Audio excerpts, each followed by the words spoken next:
This did not start as drama. It started as a sentence. A carefully worded sentence posted by HYBE and Geffen saying that Manon would be taking a temporary hiatus to focus on her health and well-being. That was it. No timeline, no detailed explanation, just reassurance that the group would continue activities while she stepped away. On the surface, it looked standard, calm, professional, managed. But the moment those words went live, something shifted in the atmosphere around KATSEYE. Because when you remove one member from a 6-member group without a return date, you are not just announcing a break. You are creating uncertainty. And uncertainty spreads faster than confirmation ever does. The statement emphasized that the decision was made with care and that her health comes first. That language is meant to protect the artist. It is meant to calm fans. But in this case, the wording left space. And space is dangerous in fandom culture. When there is no timeline attached, people begin calculating possibilities. When there is no specific detail, people begin searching for clues. And within hours, the conversation stopped being about rest and started being about control. Then, Manon spoke for herself. Through Weverse, she posted a message directly to fans, saying she is healthy, she is okay, and she is taking care of herself. She thanked everyone for checking in. She told them she loves them endlessly and cannot wait to see them again. But inside that comforting message was one line that felt heavier than the rest. She said that sometimes things unfold in ways we do not fully control, but she is trusting the bigger picture. That line changed the tone of the entire situation. Because if this is purely about health, why does it sound like something is unfolding around her? Why does it sound like she is navigating something beyond physical rest? Her message felt reassuring on the surface, but layered underneath it was restraint. And fans noticed. The gap between the company's framing and her emotional wording is where speculation began growing. HYBE said health and well-being. She said she is healthy. That distinction matters. When an artist clarifies they are healthy while still stepping away, the audience starts looking for what is not being said. And that is when social media became the next piece of the puzzle. Not through a post, not through a rant, through a like. Manon quietly liked a video discussing racism and label mistreatment. The creator in the video compared her situation to patterns seen in other girl groups, specifically pointing out how the sole Black member often carries disproportionate pressure, criticism, and isolation. The video referenced familiar names like Normani from Fifth Harmony and Leanne from Little Mix, artists whose experiences have been publicly dissected for years. When Manon liked that video, she did not accuse anyone. She did not confirm anything. But in internet language, a like is rarely neutral. It is acknowledgement. It is resonance. And because the timing came directly after her hiatus announcement, it felt intentional. At the same time, discussions intensified about the racism and hate she has faced since debut. Fans pointed out how she, along with Daniela, as the non-Asian members, have received targeted criticism. Conversations about her Black identity resurfaced. There were debates about whether she represents young Black girls in the global pop space. That type of discourse is not casual. It is personal. It is heavy. And when you are the only Black girl in a group positioned globally, every comment carries weight. Then, older clips began resurfacing. Fans analyzed her friendships within the group. They noted how often she is seen with Sophie. They discussed whether she appears isolated. They debated whether certain members treat her differently. Whether those interpretations are fair or exaggerated, the key detail is this.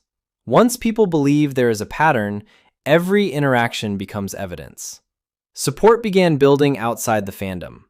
Black creators rallied around her. Industry names like Normani, Chloe Bailey, SZA, and Leanne were mentioned in waves of solidarity. Normani following her on Instagram was interpreted as symbolic, especially given Normani's own history in group dynamics. That kind of external support changes the energy. It signals that the conversation is bigger than one fandom. It becomes cultural. And just as this narrative of racism and mistreatment was intensifying, another headline began circulating. Rumors that Manon had already secured a new job. Specifically, an appearance on Germany's Next Top Model alongside Heidi Klum. At first, the framing made it sound sudden, like she stepped away and immediately pivoted. But the timeline revealed something different. The episode had already been filmed before the hiatus announcement. She was invited as a guest judge. This was not a post-hiatus escape. It was a pre-planned opportunity. By the time the initial shock of the hiatus announcement settled, the conversation had already evolved into something much larger than a scheduling update. What started as a controlled corporate statement became a cultural discussion about power, race, identity, and visibility in global pop. And once a story reaches that level, it no longer belongs only to the company or even the artist. It belongs to the public narrative. That is, when situations become difficult to contain. As the days passed, the central tension remained the same. HYBE and Geffen positioned the hiatus as a health-centered pause.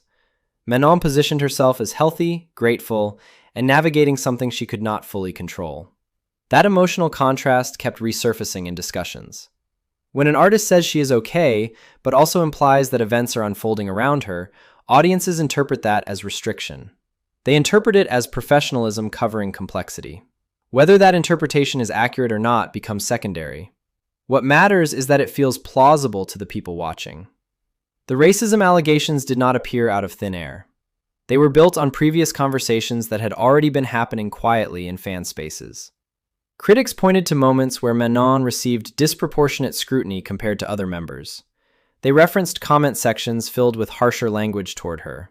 They cited debates about her work ethic and labeled narratives that felt familiar to patterns seen with other Black women in group settings. When she liked content addressing those dynamics, it amplified conversations that were already simmering. In global pop culture, the concept of the sole Black girl in a group carries history.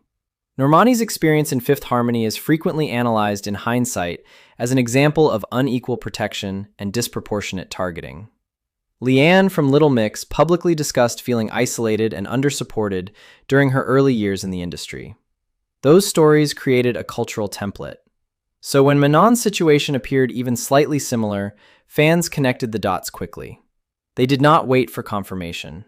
They relied on pattern recognition. Industry acknowledgement added fuel.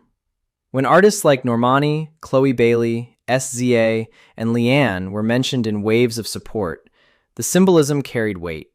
Even something as simple as an Instagram follow can shift perception because it signals awareness. It suggests that people who understand the system are paying attention. And when industry peers quietly align themselves with someone facing controversy, it communicates solidarity without a press release. That type of support changes how the public frames the issue. It stops feeling like isolated fandom overreaction and starts looking like a broader conversation about treatment and protection. At the same time, the Germany's Next Top Model appearance continued circulating as proof of independence. Initially framed as a sudden pivot, the clarification that it had been filmed before the hiatus changed its meaning. She was invited as a guest judge alongside Heidi Klum. It was not an exit strategy, it was an expansion opportunity. That distinction is critical. Because if she were truly being pushed out, a pre-filmed fashion appearance would not automatically represent rebellion. It would represent versatility. And that is where this story becomes layered rather than linear. Manon is not just a singer. She carries strong editorial presence. She moves naturally in fashion environments. Her networking patterns suggest comfort in broader entertainment circles. Mentions of her being seen at events connected to artists like Doja Cat or Kid Laroi feed into the idea that she understands visibility beyond group promotions. Following industry figures like Normani and Leanne adds to that perception of awareness. None of those elements alone confirm strategic repositioning, but together, they paint the picture of someone who could survive outside a singular framework if necessary. This is not about declaring that she is leaving.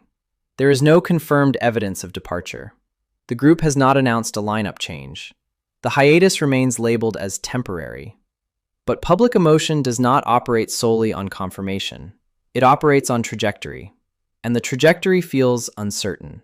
Another dimension influencing perception is the internal dynamic speculation.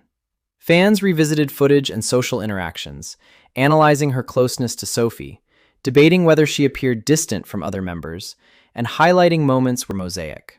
In a calm period, those clips would be dismissed as normal group variants. In a tense period, they become proof. Corporate silence also plays a role. After the initial announcement, no extensive follow-up clarification emerged to address growing racism allegations directly. In HYBE, companies often avoid engaging in online discourse to prevent escalation, but in modern pop ecosystems, silence can read as avoidance, and avoidance invites assumption. The most complicated aspect of this narrative is that two truths can exist simultaneously. It is possible that Manon genuinely needed rest and that management framed it appropriately. It is also possible that underlying pressures connected to identity, representation, and group dynamics contributed to emotional strain. The public does not have access to internal realities. What they have are signals, and those signals are being interpreted through cultural memory. When fans say they feel protective, they are not responding only to one hiatus. They are responding to historical examples of artists who later revealed deeper struggles after initial silence. They are responding to interviews where Black women in pop described enduring extra scrutiny. That memory influences how current events are processed. The modeling appearance continues to represent an interesting pivot point in perception. Germany's Next Top Model is not a small platform. Appearing alongside Heidi Klum positions Manon within a European fashion context that aligns with her image. If anything, it reinforces her multidimensional appeal. It does not undermine her group identity unless framed that way. The fact that it was pre-planned before the hiatus suggests professional momentum was already building independently of controversy. That is not scandalous. It is strategic career development. What makes everything feel explosive is proximity. The safest path is transparency combined with reassurance, but transparency in idol management systems is historically limited. That tension between corporate structure and public expectation fuels ongoing discourse. As it stands, Manon remains a member of KATSEYE. Her hiatus is officially temporary. Her modeling appearance reflects professional range rather than rebellion. Industry figures signaling support amplified. It is suspended. Suspension is uncomfortable. It invites theory. It invites analysis. It invites projection. And until either a clear return date is announced or a structural change occurs, the narrative will continue evolving on its own. What makes this moment defining is not scandal. It is awareness. The audience is watching closely. They are not just consuming updates. They are dissecting patterns. They are evaluating treatment. They are comparing histories. And in an era where artists build global identities across music, fashion, and digital influence, a hiatus can signal either restoration or recalibration. Right now, the official version says restoration. The public mood suggests recalibration. The truth may sit somewhere between those two, and that is where the story stands.